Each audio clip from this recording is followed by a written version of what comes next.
Hello, hello, everyone. Good morning. Alrighty, as always, we're going to give it a couple of seconds so folks can log in. We know how folks have been in the waiting room, getting all cozy. You're bringing your coffee over. So, if this is your first time joining us, hello, my name is Sadie Uribe, and I'm the media producer for the Los Angeles Regional SBDC.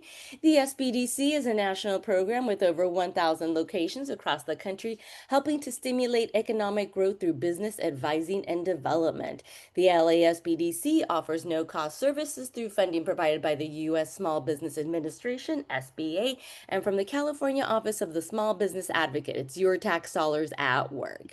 The Los Angeles Regional SBDC network operates 7 service locations throughout Los Angeles, Santa Barbara, and Ventura counties. Our services are also offered virtually. We are here to help. We empower small business owners by offering tailored solutions through personalized one-on-one business advising, cutting-edge workshops, and comprehensive programs, all provided at no cost. We are dedicating to supporting your entrepreneurial journey every step of the way. Lori, I'm kind of excited for today. Well, you know what? I take that back. I'm excited for every Wednesday because every small business is fun, but I think this is going to be like cool because it's going to be just casual, us organizing and learning new things today, as always. Absolutely. And as we get into it, this will make sense to the audience. I would say, and Sadie, don't you think that we have one of the sweetest guests we've ever had? Wouldn't you say that? I agree. I agree. I already want like a big old piece of cake, or I think I want a big old piece of like cookies, and oh, I'm ready. I'm hungry. Yep, so that coffee is going to have a treat. There's enough of starting to make drops about the show. Let's get going here with Lori's bit of information so we can jump right into it. So I've got a whole lot of things coming up as far as webinars. I'm going to get where I got 3 pages because I keep launching these new ones. So this is what I've got going on for August. As I expressed last week, the cash flow model was a new one. It had so many people signing up. I got great responses from it. I decided to do it again this month. And as always, if I find it's a really big need and people are enjoying it, I will continue it to the best that I can because it is an integral part of especially the CFO skills. Upcoming special webinars, I got the cash flow going. I am going to do the company audit from a CFO perspective. Not sure when it's coming up. And the Ask an Expert series, we will be announcing some beginning dates soon, especially when you guys get back from summer vacation and you're like, when did Lori get to work and do those? I'm working on it, guys. I'm working on it. Okay, upcoming for August and already booking some September. We got excellent guests coming up. So next week we have Mike Wax, who just recently launched Crazy Train, which I learned a whole lot. I didn't know there was a whole industry for the resale and sell of model trains. It's a huge thing. I had no idea. Well, I don't want to get too much in the story, but it's fascinating because it's something that he picked up during COVID as a hobby, and Mike is actually a musician. So it's a fantastic story. And then Max, many of you frequent flyers, Max been on the show before. I said, okay, I want to bring Max back on. I bring him or someone from the Access to Capital team that's part of the SBDC. Want to chat like I usual. What's going on in the funding, financing, what's available, what's not, what are, entrepreneurs taking out as far as loans that are not good for them, etc. Wherever we happen to go.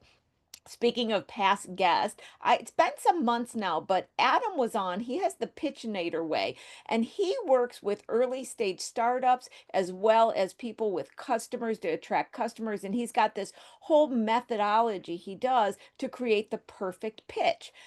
We have a long time history of getting investment for early stage startups, and he was on the show several months ago, and we realized immediately we need part two. There was such a great interest in it, so I'm having him come back on. Okay, Lori's Corner. Like I say to you guys, I'm always talking about something that comes up during the week. And I had a call yesterday, and this kind of ties into other things I've spoken about. But the client said to me, we're thinking about getting into another business. Lori, you see so many companies during the week. You talk to so many people within a month, which is absolutely true. What companies do you see that are most most profitable? We're thinking about whether we buy a company or what. Fair question. Many people have asked me that. And I started out by telling him, you will probably be surprised at the answer I give. Now, you guys that have heard me before, you probably know what I'm going to say. Maybe, maybe not. But in all seriousness, what I have seen, especially since COVID, and I'll explain what I mean by the term I'm going to use, is the solopreneurs making the most money.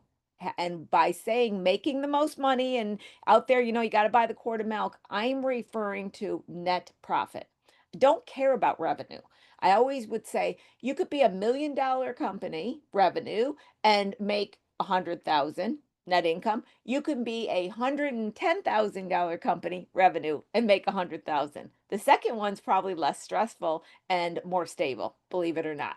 So many of you have been sold another bag of goods, and this belief that in order to make a ton of money, you have to be a big company, you have to grow, you have to take on investment, blah, blah, blah, blah, blah. Now, there was some truth to that years ago when we were more of an asset-based companies. We had plant property and equipment, we bought manufacturing plants, etc. But today's companies really can be very lean, and the solopreneur is either selling their own time.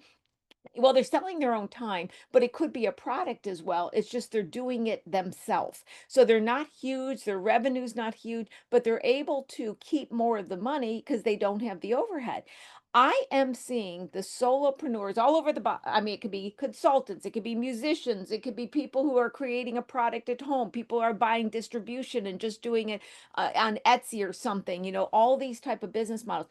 These are the people who are pulling in six figures, guys. I'm not talking about a little, I'm talking about six figures. These people are making by a quart of milk with six figures. The companies that I'm seeing that are larger in revenue, that have a lot of them, I'm not talking about the 20 million, 60 million. I'm talking about our small business base, the ones that are maybe up to a million, below a million, 2 million, 3 million.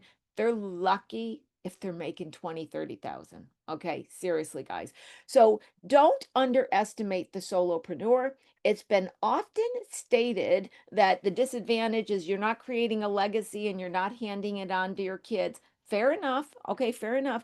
But I wrote an article, it's got to be almost a decade ago, and I can't remember the exact title, but it was something about business models are like sand castles today. And you build a sand castle, you get it perfect, and the ocean comes and wipes it away, and you just kind of accept that. When I was younger, you could have a business model that you passed on to your kids and your grandkids and all that, but today you're lucky if it goes through one generation. Technology changes, things change. So I don't think necessarily creating a business model or a company to pass on to your kids that may not even want it even exist. I think it's better to make extra cash, put it into a college fund, and have money for the college. So net profit, buying a quart of milk, having a college fund for your kids, I think pays off more than trying to build some legacy that may not make it and you may go broke doing it. So there's Lori's Corner today on which of the companies I'm seeing are the most successful. So what I am excited to talk about with no further ado is our guest for today. And I have my screen all over and can't find it right now. Here it is. Ashley Arnold is the founder and creative force behind Ladie Kakes, a Long Beach-based dessert brand known for its handcrafted, scratch-made sweets, especially the award-winning whoopie pies affectionately called Ladie Kakes. The business took off during the pandemic, quickly gaining a loyal following through local farmer markets, pop-ups, and now the sweet spot, a custom dessert cart. Okay, you ready for this, guys? Featured on Good Day LA and NBC, we have a star.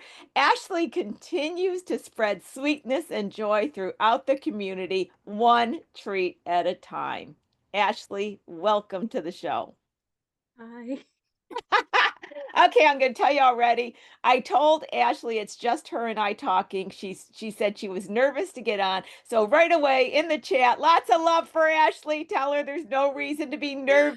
There's no reason whatsoever. We're all friends here, aren't we? Right? Lots. Look at all the love. Look at Ashley. Take a peek at the chat real quick. Look at all the love. There you You're go. gonna make me cry. Okay, we're gonna start out. Sadie, be ready because I don't want to start this conversation because when I said the sweet spot, you like think of a cart. Guys, you got to see these pictures. They're so darling. Sadie, roll us a picture. Oh, she's getting it going. While she's getting it, Yes, getting it going. So it'll just pop up. A little magic will pop up on the screen. yeah, when Ashley would talk about this cart and then I hadn't seen it, right? I hadn't seen it. And then she sent the pictures for the show. I had this totally different thing in my head. And when I saw it, it was so Ashley-esque. How's that? It was so Ashley-esque. So this is a picture of the outside of the cart, which Ashley's going to tell us all about how the cart was actually created and how it came into being. So that's the cart, but look at it gets cuter. Show us the next one, Sadie.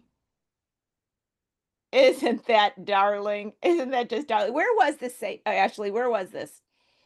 This picture is actually at my Tuesday farmers market here in Long Beach at Bixby Park. Wonderful. Let's see another one. And where's this picture? This one was actually in front of the Long Beach courthouse. This was the day that I was interviewed for Good Day LA. Oh, yeah. See, she's so nervous and she's a star. Look at that. Look at that. Okay, show us the next one. Isn't this a beautiful picture, guys? This is someone who absolutely loves what they're doing. I love this picture, Ashley. Totally radiates. Tell us about this picture. So this one, I was at the Taste of Downtown Long Beach, which I actually have coming up again next weekend. So I have my little Lady Cakes, and I usually take Lady Cakes and cobblers, and the community. Well, it's open to the city as a whole, but to anyone really, you can come and you're able to get little sample size um, portions of various different food, drinks, desserts from various different foodpreneurs in the downtown Long Beach area. And this is where my treats have won best sweet and most creative 6 times. Oh my God, that's so incredible. I think we got one more, Sadie. And there she is with her treats. Tell us about this picture. So I believe this one is at my Wednesday farmers market. This was before I had Sweet Spot. So that was my old setup. Yeah. Look at that. Look at that. Thank you for sharing that, Sadie. Thank you. Like I said, guys, I mean, before we could have this conversation, you had to take a look at what Ashley has created. Okay, we got to go back and understand the story, Ashley. Where did the baking, the creative, when you were in high school, did you think you were going to get into baking? Tell us, where were you going from high school? What's your story from the beginning? So it all goes back to when I was about 12 years old. That's when I Okay. started baking from scratch. It was a accident in my mother's kitchen when I made my first what I wanted to be my first set of scratch chocolate cupcakes. And I put instead of a teaspoon, I put a tablespoon of baking powder, a tablespoon of baking soda, tablespoon of salt because I mixed them up. I didn't know any better at the time. And it bubbled over in my mother's oven and burned. So it was a disastrous mess. And my aunt happened to be at the house that day, and she's a chocoholic, one of the few in my family, and or so one of the many actually. And she was like, Ashley, let me taste your cupcakes. So she did and said, these taste like salt. What did you put in here?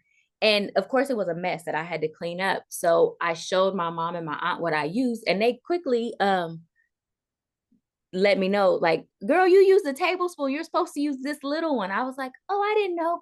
But that lit a fire inside of me because now it was like, okay, now I figured out what I did wrong. How do I correct it? And then from there, that's when the scratch baking journey started. Okay. So then did you keep all through high school? Did you think you And were going to get into some kind of food thing? Not at all. I went to college and I have two bachelor's degrees, one in psychology and the other one is in African American studies. And then I graduated out of college into the lovely recession. So finding a job was not really happening. And I thought I would go back to grad school, um, but I didn't completely know kind of where I wanted to focus in psychology. I thought I wanted to be a therapist, counselor, something of that sort. But I have a very bubbly personality. And I was, at the time, there were people that I worked around that were kind of like negative, kind of Debbie Downers, and I would leave drained. And Yeah. so, realizing that I didn't do well with a lot of negativity, I decided that therapy and counseling was not the way for me. And I got another job. And then I was blessed with a layoff. And while I've looked for another job, because at this point, baking was like a side hustle kind of passion project. And then while I looked for another job, I researched how I could legally sell my pastries. And we never went back to a regular job. And we're going to pick up that aspect too. You know, I have to say something that comes to mind. I think you actually are doing what you went to school for. You're in therapy, but you're bringing happiness and joy into people's lives in a different way. Because isn't that what you actually people want? They want happiness and joy.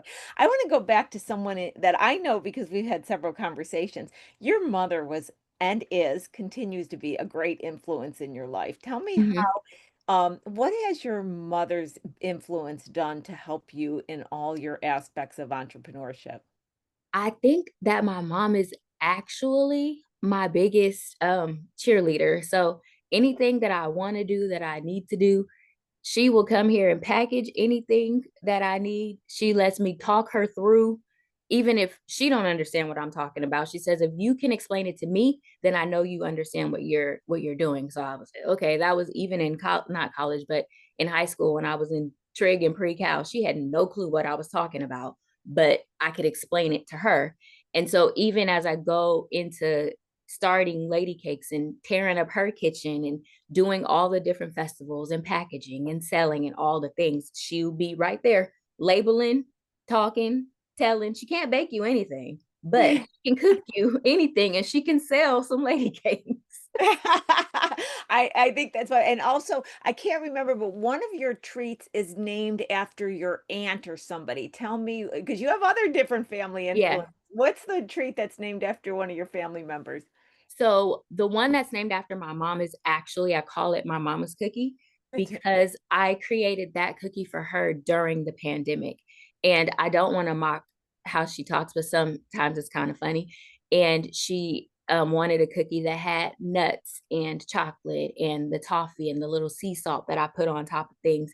And so I said, well, I like pecans, so I'm going to put pecans in it. And I baked that cookie, gave it to her. She loved it. And I took it to market. And it's now my number one seller.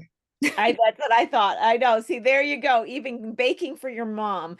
So Yeah. here's where I'd love to go next. So Ashley, so many times, and I have a funny feeling that you were kind of the same, but you've got the now hindsight because you're on the other side.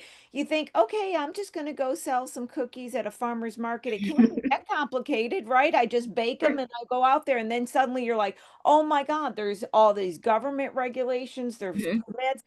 You know, when I was growing up, I don't know if we ever even talked about this, but my mother used to bake goods and sell them at the farmer's market. Yeah. She did it for years. You know, we're talking many moons ago.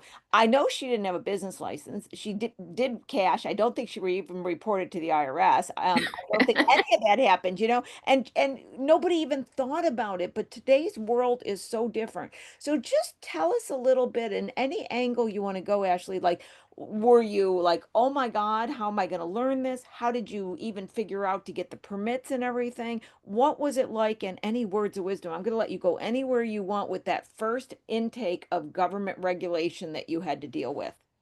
Well, I think it was first because I already was a frequent farmers market shopper. Okay. So I went to some of the farmers markets that I frequented and asked some of the market managers, how do I get in here? And Okay. so that was kind of what opened the door. So they told me, well, you need to get, if you're going to work from your kitchen, then you need to get a cottage food permit.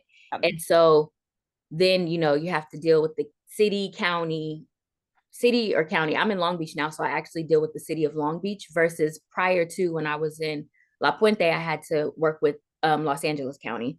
So it was calling them. And then also because sometimes it's a little challenging to get through to some of the workers because they have a huge caseload.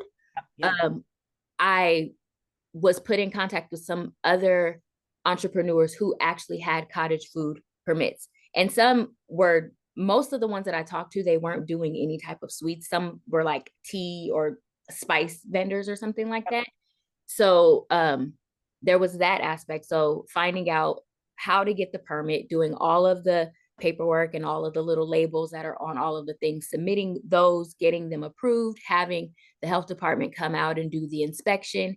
And then once the health department approves the inspection, then the city, at the time I was in La Puente, they would not enter, but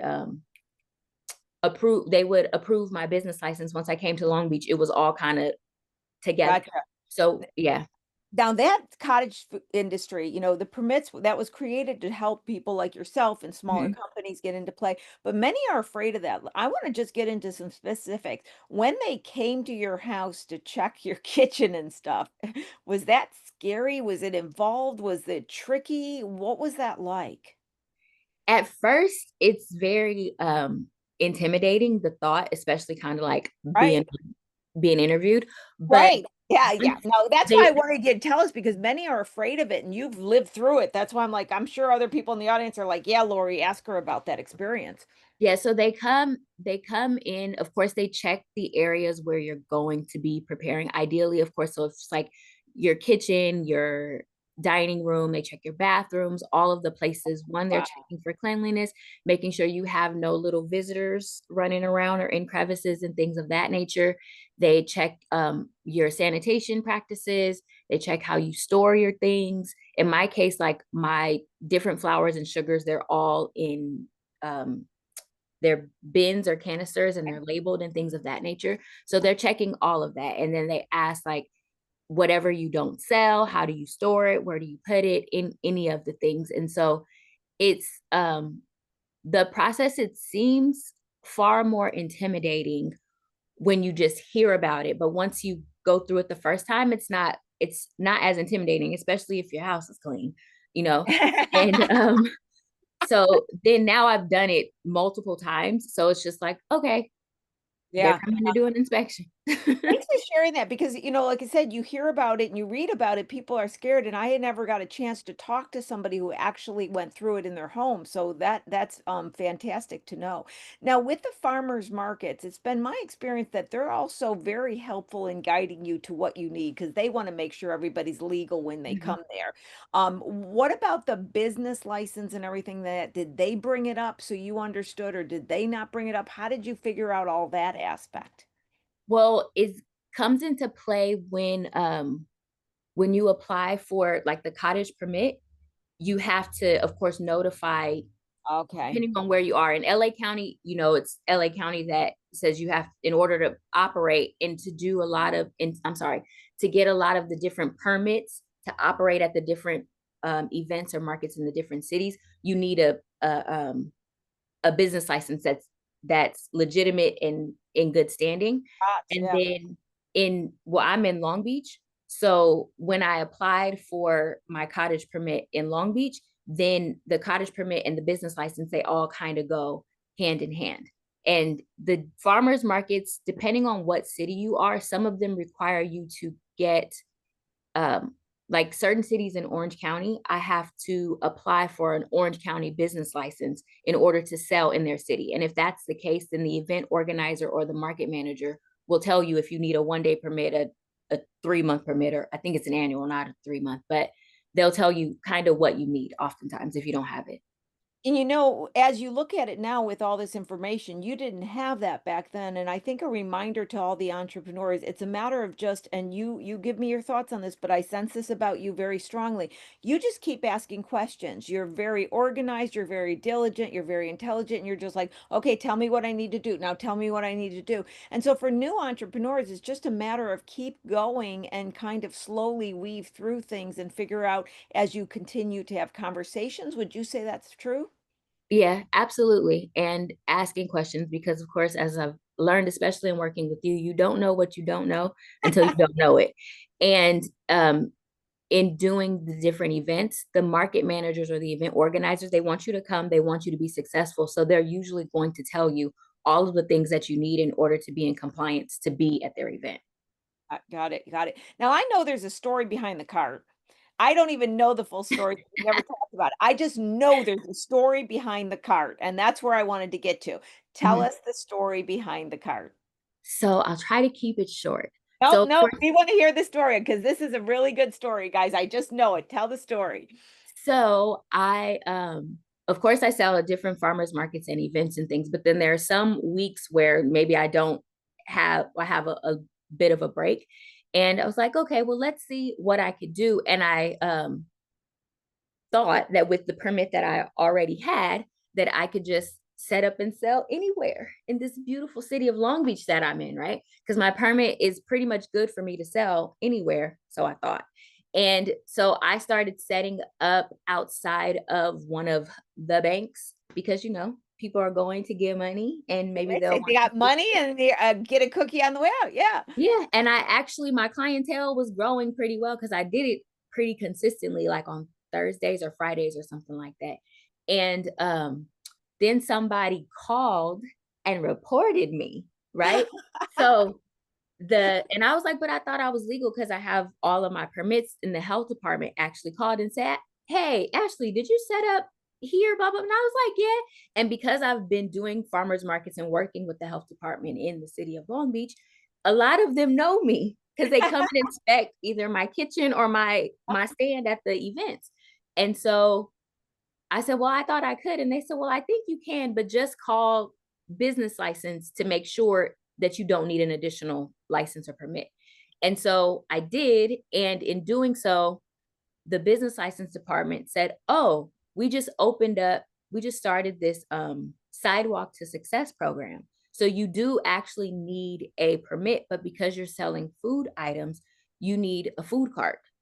And so I was like, oh, okay. Well, how do I apply for that? So they sent me, I'm sorry, I applied for the street vending license first. And that's when the business license department then sent me the information about the food cart program.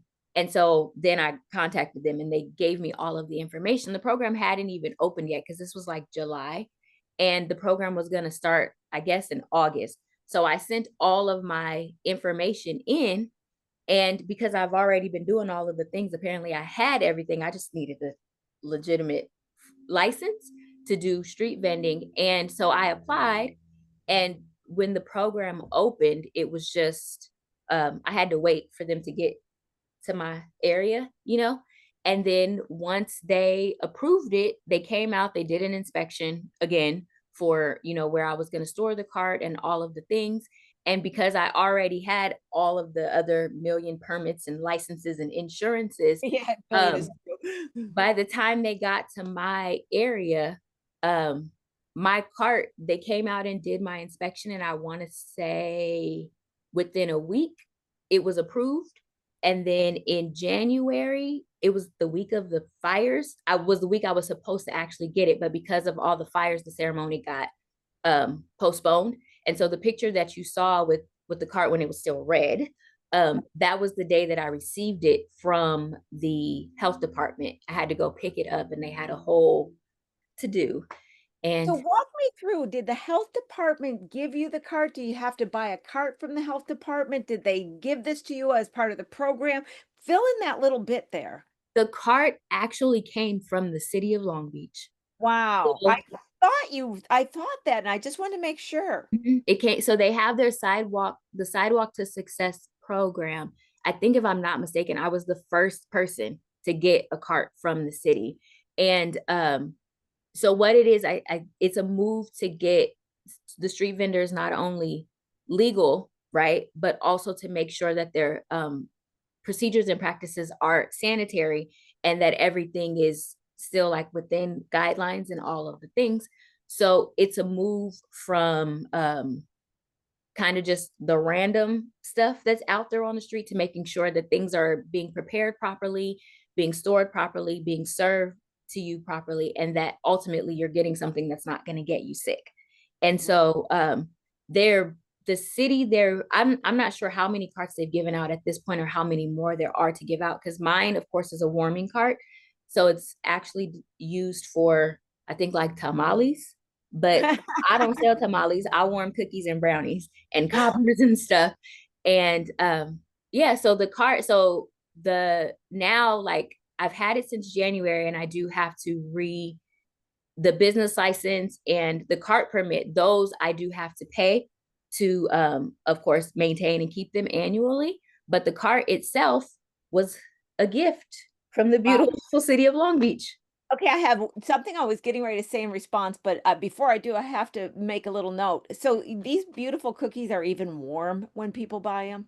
If they would like to. Lately, since it's been warm, people haven't been requesting them warm as much. So I've just been serving to them at regular temperature. But you can get a warm cookie. Oh, But it's you so can funny. get I a, just noticed that Cedric's out the same thing, picked up on the warm cookies. I was like, wait a yeah, minute, we got even warm cookies. But you know what I wanted to comment on? This is what I love about life when you get in the flow. You never intended to be doing the cookies. You then did it because you got laid off at the time with the recession and everything, and it became a side hustle. Your family encouraged you. Then you're selling them, and then you're illegally selling them in front of bank, you get reported, which gets you into a program, which gives you a food cart. It's just, yeah, isn't life fun, guys? When it's all this stuff about plan out your life perfectly, know what you're going to do. No, have a plan and then come back and live life. Be alive, be excited. That is so, so wonderful. And then it went to customizing the tamale food cart to Ashley's personal style. And that's why I yeah. wanted to show the pictures, because everything you look at, you and Ashley, we had a conversation about this at one point. We're going to get into the financial part, but I think I might have mentioned this. When I looked at Ashley's cart and the way she had the packaging, you're not messing around. You've created such a beautiful product, and you have paid so close attention to the details that you have got to stand out, because the minute you see the cart, your face, the packaging, you are drawn to it. You're like, oh my God, this is a professional outfit. This isn't just, some little street Thank vendor you. coming up. It just feels so professional. And it gives a whole different look. Just talk about the inspiration for the colors and what you were going for, your vision. And I just say happy success to the beautiful cart that you created. Well, thank you. So my cart, I call her Sweet Spot. I actually allowed for my Instagram followers to name her.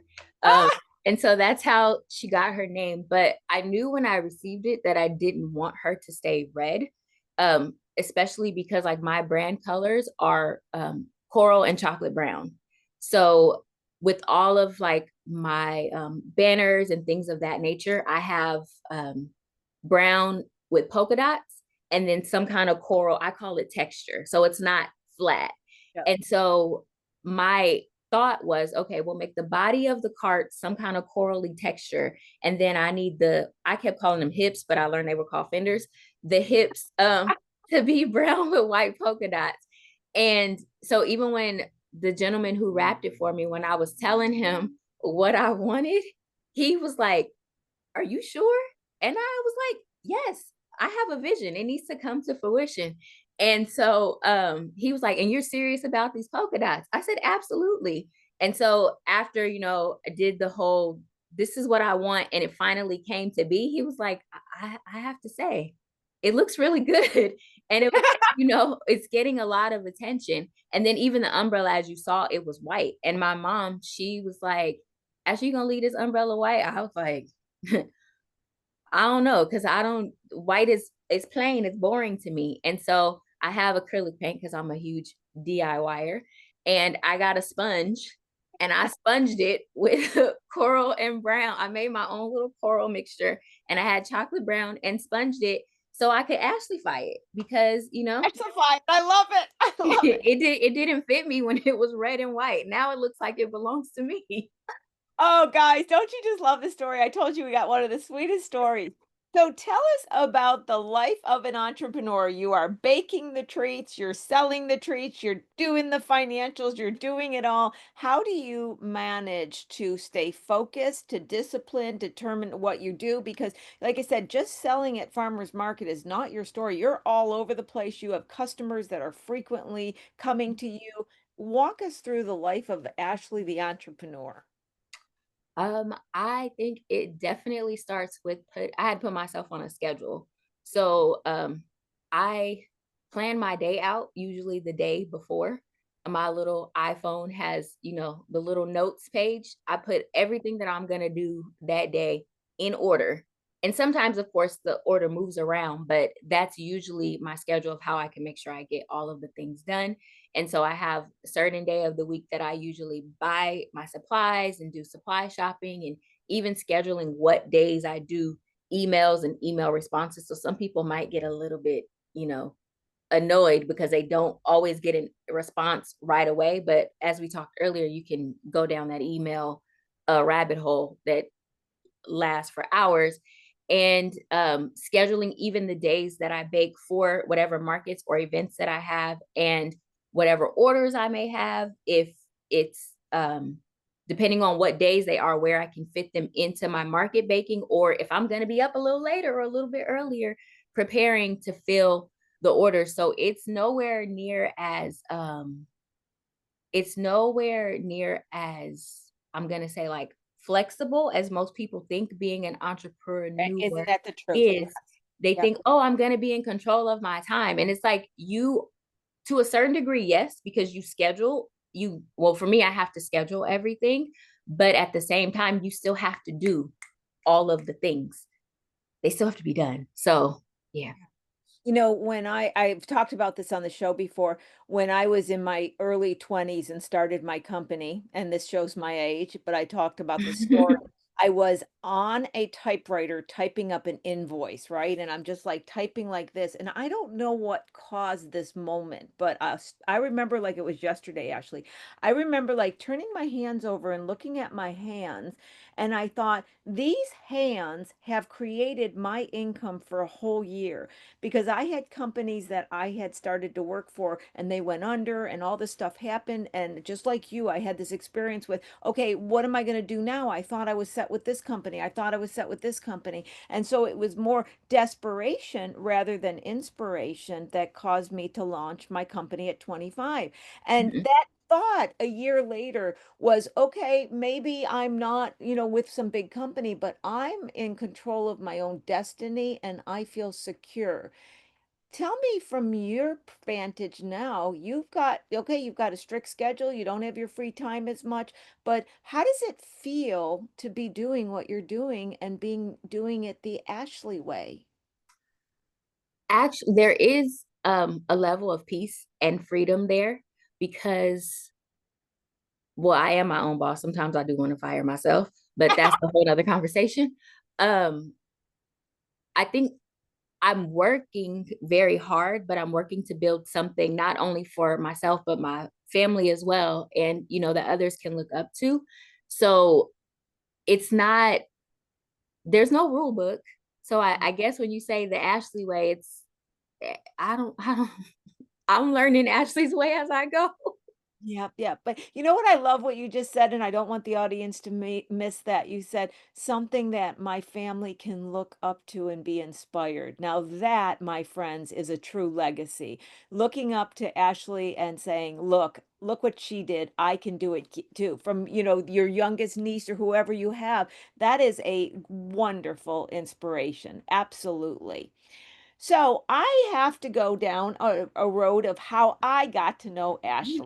How you Yes. got in my world. Yeah, how I got in, I didn't know Ashley, okay? And I got an email through the SBDC saying, can you meet with Ashley to talk about her numbers, right? So Ashley gets on, and I'm first like, okay, she's selling, this, what's she doing? Okay. Well, then I start realizing that Ashley is not just selling a few things at a farmer's market. She's got a whole enterprise going on, and she has meticulously gathered all this data in a notebook, but meticulously, the amount of cookies you were selling. She has it recorded. She is really staying on top of things, but did not know how to identify, am I selling at the right prices? Am I profitable? All these other questions. And so I first said, okay, I got to tell you this, Ashley. So at first I said, okay, Ashley, you got to gather the data. If I'm going to, the usual thing I tell people, right? And I do this with everybody. I kind of think, they're either going to gather the data because they're serious about coming through and working on these models. And I gave you the speech. You're going to have to learn something. It's not going to be overnight. You're going to have to put in some hard work. Okay, don't tell Ashley I said this. I didn't think she was going to follow through. I just didn't. I don't know why. I just didn't, right? Oh, no. She's on top of it, gathered data every week, updating her model. And I said to her before I begged her to come on this show, so this is because she didn't want to, she was too shy. I said, Ashley, and I'm serious about this, guys. And Ashley, I said this to you. Ashley now understands more about finance than some of the people I see running multi-million-dollar companies because she went through the numbers, she understood something, she executed on change. I'm going to let Ashley tell whatever part of it is, but I tell you, I fell in love with her immediately because of her bubbling personality, but I was so impressed with her in working with her about what 5, 6 times now we've been together working on the model. So Ashley, whatever to point you want to share, I just told everybody about my experience with Ashley. You can tell everybody and say whatever you want about your experience with Lori. Well, I think working with you, I think earlier I had said, you don't know what you don't know until you don't know it. And so I had already previously had one spreadsheet that I was working on where I had all of like my recipes entered in there, the amounts, all of the things. So I knew how much it cost to make the cookie, right? But what I had never, or cookie, the cake, the cheesecake, whatever you name it, right? But what I did not factor in was all of them lovely permits that I have to keep throughout the year, all of the insurances, and even as the packaging prices, because even with being able to warm my goodies, I had to change the packaging, which made the price of the packaging go up. And so it's just a lot of little things. And even went back and added like what I actually pay to be in these different markets and events throughout the year. And so realizing that all of that stuff Yep. is factored into the cost. And then I also think there were probably the vast majority of my goodies where labor was not being accounted for. That was the big thing because I always tell, if you go through my classes, I say, if you touch it, there's a It's a cost. cost. If you do it, there's a cost. So I had Ashley calculate her time to Yeah. create the things as if she was paid a baker. That's one of the things I do all the time. And as we started doing it, Ashley realized her overhead was not the number she believed it was, and the Oh cost no. was not the number she believed it was. So, Ashley, what happened next? So what happened was, I had this lovely bundle deal that I had Oh, introduced where yeah, I the would, bundle. the three for was it the 3 for 13? I'm like, it hasn't been going that long, so I should remember. Oh, But that's okay. You knew you had to block that out. That's why you yeah. forgot. And you mentioned, well, let's see if this makes sense for you. And once we started factoring in all of the, all of my actual overhead costs and including the labor and all of the things, I was able to see that that bundle was killing me. And as you had said once before, I started to understand why I was more tired and more broker because yeah, that I was like and Yeah. then of course as what is it? My supplies are, they're skyrocketing. And Yep. so everything is skyrocketing. My prices, I hadn't had a price increase in over 2 years. My supplies are skyrocketing. So my money is doing this. Yep. And I'm like, this does not make any sense. And so, you think, okay, I just got to sell more. But the more I sold, it still wasn't making a difference. So More tired and more broke that I talk yeah, about all the time. See, Ashley got the can't buy a quart of milk, more tired. Do you want to be more yeah, tired and more broke? The whole thing. yeah. So, and The I prices changed. really, oh, go on, go ahead. I'm looking forward to you telling this because I want the audience to hear this part, okay? Because this is the great part. So then came the moment of awareness, the writing on the wall. Ashley had no choice but to increase her The price price.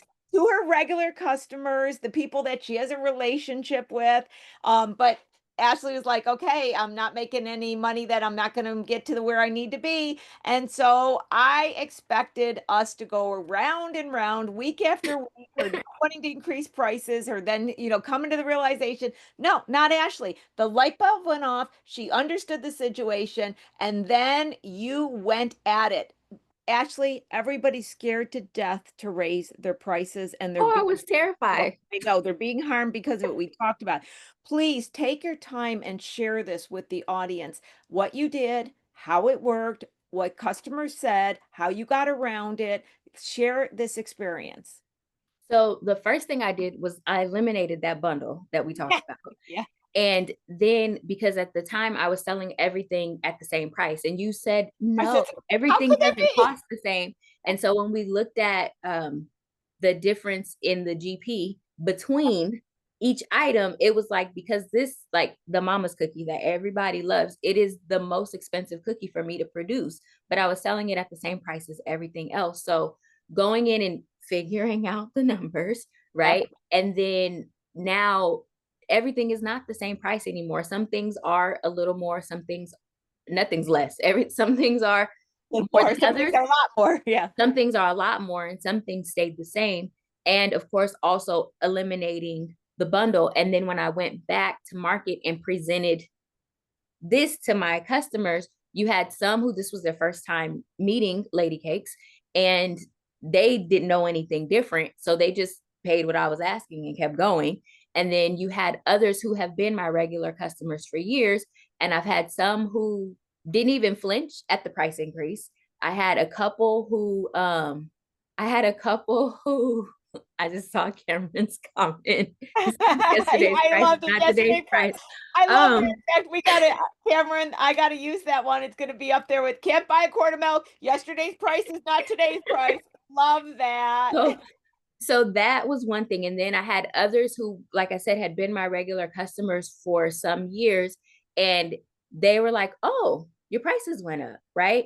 And then I had a few who said, oh, you're not doing the bundle anymore. And I said, no, I can't afford to do the bundle anymore. That bundle was killing me. And so they paid what I asked and kept going. And then I had others who now at the new price, they paid that and then said, keep the rest, is worth it. And I was just Yes, like, it's worth it. Did you hear that? Like you oh, told well, me that thank story. you.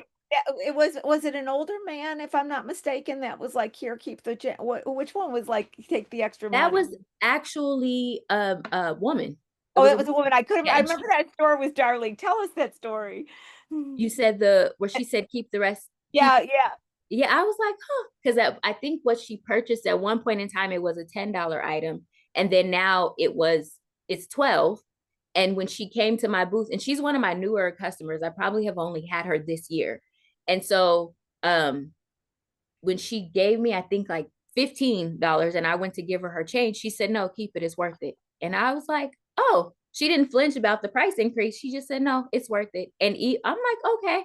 But I've even noticed that with even some of my newer customers, they may have paid, they had the previous prices in the springtime. Well, my price increases only happened like a month ago, but Right. they had the previous prices in the springtime, but even they're still coming and they're buying the same quantities that they were buying before. They may be buying more, and they're even still, giving me a tip or just saying, keep the change, don't worry about it. And if they're paying electronically, which we weren't accounting for the electronic processing in my prices either. If Right. they're paying electronically, if their bill is $55, they're giving me 60. And so I'm like, oh, well, thank you. I see, it is so wonderful, and it goes back to what you said, Ashley. We say we don't know what we don't know, and we take that when we don't know some information. But I'm going to take that to customers willing to pay more. We don't know what we don't know until we try. Maybe Yeah. they will, maybe they'll have no problem. And I can tell you from working with the small companies, and having them have to make the price increases because it happens quite a bit. I have had no company be in financial problems after making that decision. If they lost some customers, they were the worst customers anyway, and the increase always helped them out. So, that's why I say, guys, you're killing yourself on feeling like you got to stay in a price point that doesn't matter. It's so funny, Ashley, because small companies and entrepreneurs, they always say to me, I don't want to get greedy and I don't want to gouge people. I'm like, you're not going to. No small company I know is making huge profits that they're even close to being considered greedy. It's more like self-love for what you're doing, Yeah. That's where you need to get to. And another thing I wanted to add is several of my customers had said before the price increase, wait, your prices haven't gone up? Everything else has. And then even after, they were like, oh, finally, you moved your prices. We were waiting. And I was like, oh, okay. Well, and we were talking about this too, Ashley. At the end, if somebody loves what you're doing, they want you to be around. They don't want to Mhm. walk over and say, "Where's my cookie? My cookie person's gone. Where's my Lady Cakes?" They don't want you gone. And if Mhm. people don't increase the prices, they're not going to be able to stay around. And people would prefer to pay a little bit more than have you not there. Yeah, I've learned that the hard way. Definitely learn that. And the cool part, let's talk about this. You now understand because we created a model. We're still working on it. We created a Mhm. model, but now you have a model because I don't do financial templates. We do models. We create Mhm. models that now A you lot of homework. Yep, she has her homework and she has a model that you can plug in and you can look at and you can see at any given time how you're performing financially. I just want you to speak to the emotion side of having not known before and know, because I have so many people talk about the emotional and I don't want to feed anything into this, but how did you feel emotionally, gut level, worried about the company or not worried about the company or the money or what's going on compared to now having these models and having knowledge and how to run the company? I would definitely say I was nervous because looking at what looking at the expenses just to run, forget taking care of Ashley, but just looking at the expenses just to keep the business afloat. I was like, this is not gonna work. It's not sustainable. And then at the same time, I live in this world too. And I know that my groceries are going up. And so my emotions were tied into it because I'm like, okay, it's costing me more to just feed Ashley. I was scared to even raise my prices because I thought that if I raise my prices, I'm going to lose my customers. They're going to run away because they're like, oh, I can't afford to pay for her stuff anymore. And then if they can't afford to pay for my stuff, then I lose customers. And what am I doing? And so now on the other side, I'm like, okay, people are willing to not only continue to come back and pay for my product because they love it, they see the value in it, and they're willing to pay what I'm asking for. So they're paying the value of not only my product, but my time, my resources, all of the things. I know, and what's always interesting to me is like you were saying, you were afraid the customers were going to go away, but in actuality, if the customers went away, you would have had more money in your pocket not buying supplies because your That's customers, true. or you were actually paying them to buy from you. And the chopping block is very real because looking at the things that are not yielding as much return. So it's like, okay, you're honestly looking at what it's really costing me to produce this, right? How many of them am I selling? And at this price point, how many am I selling? Is it even worth it? Is it worth it to keep bringing it? Is it worth it to even attempt to raise the price? Is it even worth it to keep, or do we just eliminate it altogether, eliminate the time and the effort that's invested in improving this product or continuously recreating it and eliminate the resources that are being poured into this item. And maybe I could use them somewhere else to produce more of the items that are actually selling, or just let it sit in the bank account because it can sit in the bank account and I don't have to spend it. Yeah, exactly. And we talked about, SKUs, lots of different products and services. This isn't just too many entrepreneurs get too thin in offering too many products or services, and a lot of them underperforming and bringing you down. So it's better to have less product offerings than more in many cases. And that was another thing you had to learn. I think there was one thing you were wanting to, some pie, and I was like, nope, the pie isn't going to make it unless you increase the price. I don't remember what it was, but I was Oh like, no. And so I did increase the price on it, but it's actually one of the items that is on the chopping block. yeah, So it's on the chopping block. Yep, it's on the chopping block. Yeah, and it's a matter of really understanding how to do that. And one of the things that I was amazed, and I shouldn't be because I know this, but I have to say, so when we started going through the overhead, and you started, okay, I need a permit. Okay, this permit's here. It's permit. Working with companies all the time, I know this to be true, but I was so amazed. You're selling items at farmers markets with a food cart, how expensive it is in just permitting and license to do that. mhm. People think, oh, well, you're just doing that. That doesn't have a lot of overhead. You're doing it at your home. All you got is the ingredients. Just running the company for the permitting and then the square and the cost for the credit cards. Mhm. Like I said, people have heard me on the show saying there's no such thing as a small business anymore. Because I'll tell you what, my mother, when she was selling her cookies, was not doing square and credit cards. Didn't have no permits, no credit cards, none of that expense. So the smallest footprint of a company still has huge amounts of overhead that has to be baked in. Did you like that? Baked into Yeah. it. So, Ashley, as we get near the end, believe it or not, we're getting near the end. What do you see coming up for Lady Cakes and Ashley? Where do you see more farmers markets? I mean, you're doing so much, everything could be just as it is. What do you have? What's your dreams, Ashley? Um, that's a really good question. I think what I've learned, even in doing the farmers market circuit, because at one point in time I had like 5 or 6 markets at one time. And I don't know that I necessarily want to commit to another farmers market because, of course, you have to be there every week. And I do a lot of now I do um, weekly events or bi-weekly events, and or some of them are maybe only once a year, once a quarter. And so it's easier to do those things because you're able to spread more brand awareness and grow your clientele rather than being beholden to one particular spot every single week.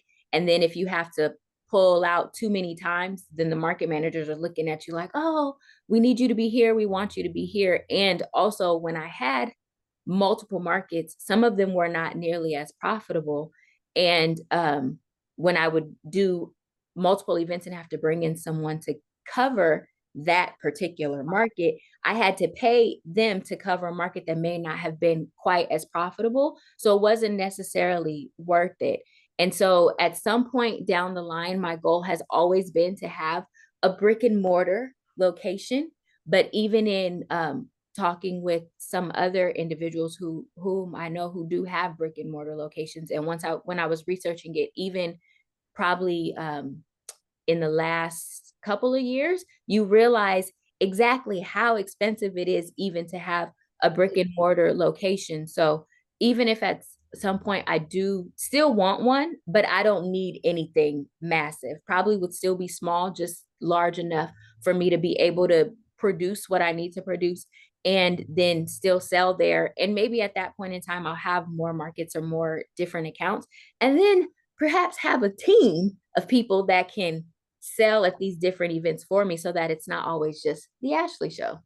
Yep. Yeah. And I do see a lot of people when they get into the catering aspect, they're just brought into an event or a birthday party or something. They're making more money. The brick and mortar, I see a lot of people really Mhm. struggling with that. So that makes sense. And see, what I love is that Ashley is just really exploring and going forth and taking things on and seeing what comes up. And guys, by the way, I wanted to come back and say this full circle. I began the show by saying Ashley now understands more financial information than many of the bigger companies. You heard her talk. Doesn't she sound like she went to school for finance and the GP and this is just from working with her for how many times? Ashley, you are the sweetest. Pun intended, and the truth. You absolutely are. We did get a one question, and I will go over a little bit. So NBC and Good Morning LA. What was the reason for them interviewing you? How did that come about? So a huge part of it was to promote, of course, the city's program, because I'm not sure how many cities in our state of California were have started with these um sorry, I can't talk. Blah blah blah blah blah blah. So they have the legalized food carts because of Okay. course we have the street vending situation here, especially in Los Angeles County, because that's where I am. And so they oh, hold on, sorry. Gotta stop looking at the comments. They're throwing me off. Um so being that when the city released the carts, I was one of the first to get one. um they NBC and Fox 11 reached out to me to spotlight Ladie Kakes in the card and talk about the program. So when I did Good Day LA, it was 6 interviews in a 4.5 hour time span, and 5 of these interviews were live. And so, of course, they talked about Ladie Kakes. They had city representation there to talk about the program and promote it because they had all of these carts, and a lot of people were having trouble meeting all of the requirements or finishing all of the necessary paperwork to get them. And so, with that, of course, they featured Ladie Kakes, which means Ashley got featured. So I was on the news, and yeah. That's wonderful. And let's all go back to the remembering that the reason that the cake exists is because Ashley broke the law selling in front of the bank without a permit. Like we got to say. Okay, Ashley, any final words you'd like to say to the audience? You could see from the chat they love you. They love you. I knew they would. I knew they would. Any final words you'd like to leave with them? Um, come and see me at the market or any of Yeah. the events. Of course. Thanks guys for tuning in. Oh, thank you. And you know what? Sadie has continuously put Ashley's information. Find out the markets. Go find the sweet spot and get some wonderful treats from Ashley. Support this wonderful, wonderful entrepreneur. Sadie, I'm going to bring you back. Wasn't this wonderful? I mean, it's you know what? The only thing I could really think of, I'm like, oh, why does small biz hit so hard? And I'm like, you know what? Listening to Ashley's story, it's like, I think it takes away like the fear, right? Where you're like, you know what? Just do it. You can be your own small business, and you just keep going and going, and you connect yourself with the right people, like small, like the SBDC with Lori, our business advisors. Like, wow, and she raised her prices because she's worth it. She is worth it. Okay, well, guys, thank you so much. My frequent flyers, thank you for everybody in the chat showing love to Ashley. Do go out and find her. Ashley, thank you for coming on. I told you were going to be a good hit, and it was just you and I talking. No reason to be nervous. It was a fantastic story. I am so happy that I got to share it with everybody. So, to my frequent flyers that are here every week, thank you so much for being here. And if you are new, come back next week to Small Biz Talk with your host, Lori Williams, where we always got a great story. So till next week, bye, everybody. Bye, Ashley. Bye. Bye. Alrighty, guys. So as you know, I hang out here afterwards just so we make sure that we get all the URLs going. If you want to sign up for Lori's classes, we have a survey going on. I actually did add a new question to the survey, and it's just basically an open-ended question about what topics would you be interested about learning more, right? Like, hey, let us know what you guys are interested in. So I'm just going to put myself on mute, but I'm here. Don't worry. I've dropped everything in the chat, but I know that we have a very active chat going right now, and much love is felt right there. So please let me know if I need to drop anything in there for you again. I'm going to do a little reposting of information so that, we make sure we have everything. So give me a second. I'm here. You let me know if anything specifically you need.